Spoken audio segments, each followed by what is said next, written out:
เห็ดป่นลงมาเสือ เอาเคยปลาด้วยนี่ มาเห็ดป่นซอยอันน่ะพับบัวเสือ คือ แล้ว เขา แม่น บัว ซอยอันน่ะซอยสมอจะเลยอัน มาเวียกับมันเลาะ ส ไป มอ เคยปลากิน แค่เห็ดป่นซอย มันเสือ เนี่ย มันเลย อันเนี้ย สองสาม มา ตัว เลย ในปลานี่ นั่งเก่งเลยค่ะนั่นเลย ว่าเสือ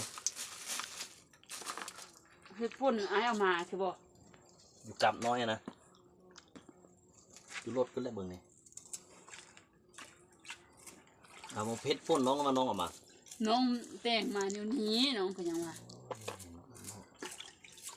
เดี๋ยวนี้ เศร้าหอมละลายแล้วกินหอมเนาะ